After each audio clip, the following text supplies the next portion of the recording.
নমস্কার। চলুন আজকের আলোচনা শুরু করা যাক। আচ্ছা, চলুন একদম শুরুতেই একটা চমকে দেওয়ার মতো সংখ্যা নিয়ে কথা বলি। ভারতে জানেন কি, জনসংখ্যার একদম উপরের দিকে থাকা 10% মানুষ দেশের মোট সম্পদের 77% নিয়ন্ত্রণ করে। ভাবা যায়? এই পরিসংখ্যানটা কিন্তু একটা খুব বড় প্রশ্ন তুলে দেয়। মানে বিশ্বে অন্যতম দ্রুত বর্ধনশীল একটা অর্থনীতিতে এত বড় বৈষম্য কিভাবে সম্ভব? এটা তো আমাদের অর্থনৈতিক সাফল্যের যে ধারণা সেটাকেই যেন চ্যালেঞ্জ করে বসে। এই যে বৈপরীত্য, এটাই আমাদের চোখে আঙুল দিয়ে দেখিয়ে দেয় যে শুধু অর্থনৈতিক প্রবৃদ্ধি হলেই সব হয় না। আর এখানেই আমাদের একটা খুব জরুরি পার্থক্য বুঝে নিতে হবে। দেখুন, জিডিপি গ্রোথ বা প্রবৃদ্ধি মানে হচ্ছে অর্থনীতির যে কেকটা আছে সেটাকে আরও বড় করে তোলা। কিন্তু অন্তর্ভুক্তিমূলক প্রবৃদ্ধি নিশ্চিত করে যে কেকটা বড় হওয়ার পর তার একটা ন্যায্য টুকরো যেন সবাই পায়। শুধু কেক বড় হলেই তো হবে না, তাই না? মানে আরও সহজ করে বললে, অন্তর্ভুক্তিমূলক প্রবৃদ্ধি হল এমন একটা প্রক্রিয়া যেখানে সমাজের সব স্তরের মানুষ দেশের অর্থনৈতিক অগ্রগতির অংশ হতে পারে আর তার সুফলটাও সমানভাবে ভোগ করতে পারে। কিন্তু প্রশ্ন হল, এই অন্তর্ভুক্তিমূলক প্রবৃদ্ধি ঠিক কিভাবে সবার জন্য নতুন সুযোগ তৈরি করে? চলুন এবার সেই বিষয়টাই একটু খতিয়ে দেখা যাক। এর মূলে আছে অর্থনীতিবিদ জোসেফ শুম্পিটারের একটা দারুণ ধারণা।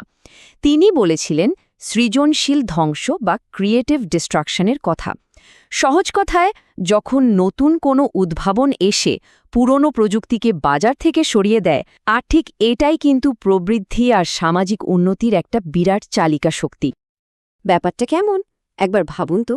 স্মার্টফোন আসার পর সাধারণ বাটন ফোনগুলো কিভাবে বাজার থেকে প্রায় উধাও হয়ে গেল। এটাই হলো সৃজনশীল ধ্বংস। মুনাফার আশা নতুন উদ্ভাবনকে উৎসাহিত করে, আর এই নতুন উদ্ভাবনই পুরনো প্রযুক্তিকে সরিয়ে দিয়ে অর্থনীতিকে এক লাফে এগিয়ে নিয়ে যায়।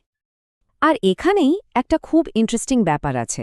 সব বৈষম্য কিন্তু একরকম নয় বা খারাপও নয়। ধরুন, নতুন কিছু উদ্ভাবন করে যদি কেউ অনেক ধনী হয়, সেটা কিন্তু অর্থনীতিতে নতুন সুযোগ তৈরি করে। এটাকে বলা যেতে পারে ভালো বৈষম্য। কিন্তু যখন ক্ষমতা বা দুর্নীতির জোরে বৈষম্য তৈরি হয়, তখন সেটা দেশের উন্নতিকে আটকে দেয়। আর এটাই হলো খারাপ বৈষম্য। তাহলে আসল প্রশ্নটা হলো, সরকার কিভাবে এমন একটা পরিবেশ তৈরি করতে পারে যেখানে এই ভালো বৈষম্য বাড়বে আর সবাই তার সুফল পাবে? চলুন বিশ্বজুড়ে এর কিছু সফল মডেলের দিকে তাকানো যাক। এর প্রথম ধাপটা হলো আর্থিক অন্তর্ভুক্তি আর ক্ষমতায়ন। যেমন ধরুন, ভারতে প্রধানমন্ত্রী জনধন যোজনা দেশের কোটি কোটি সাধারণ মানুষকে প্রথমবারের মতো ব্যাংকিং ব্যবস্থার সাথে যুক্ত করেছে। আবার অন্যদিকে রুয়ান্ডার মতো দেশে নারীদের হাতে জমির মালিকানা তুলে দিয়ে তাদের অর্থনৈতিকভাবে শক্তিশালী করা হয়েছে। শুধু আর্থিক অন্তর্ভুক্তিই যথেষ্ট নয়, এর সাথে দরকার সামাজিক সুরক্ষাও।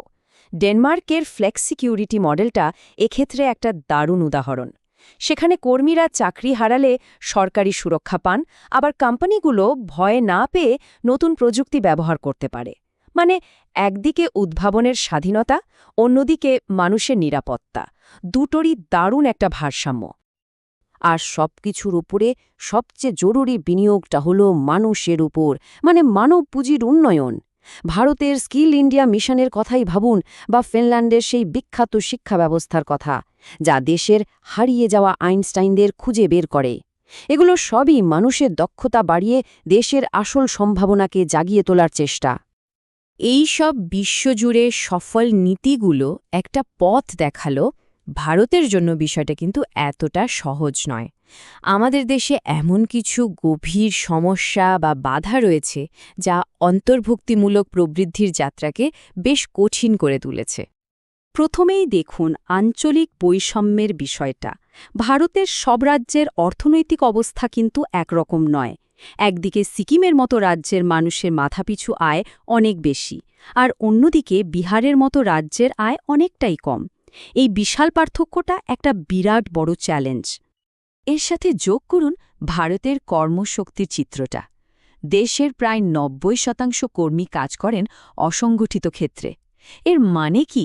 এর মানে হল তাদের কোনো সামাজিক সুরক্ষা নেই কোনো নির্দিষ্ট বেতন বা চাকরির নিরাপত্তা, ফলে দেশের এত বড় একটা অংশ অর্থনৈতিকভাবে সবসময় ঝুঁকির মধ্যে থাকে। তার উপর রয়েছে দুর্নীতি, দুর্বল শাসন ব্যবস্থা আর স্বাস্থ্যশিক্ষার মতো মৌলিক পরিষেবাগুলোর ঘাটতি। এই সমস্যাগুলো এতটাই গভীরে যে অনেক সময় সরকারের ভালো ভালো উদ্যোগ বা যোজনাও আসল মানুষগুলোর কাছে পৌঁছানোর আগে মাঝপথে হারিয়ে যায়।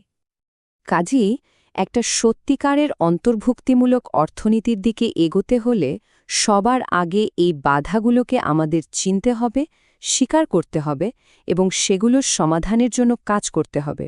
এর কোনো বিকল্প নেই। আসলে আমাদের এটা মনে রাখা খুব জরুরি যে অর্থনৈতিক প্রবৃদ্ধি নিজে কোনো লক্ষ্য হতে পারে না। এটা আসলে একটা উপায় মাত্র, একটা শক্তিশালী হাতিয়ার যার আসল উদ্দেশ্য হল দেশের সব মানুষের জীবনযাত্রার মান উন্নত করা আর সবার জন্য নতুন সুযোগ তৈরি করা।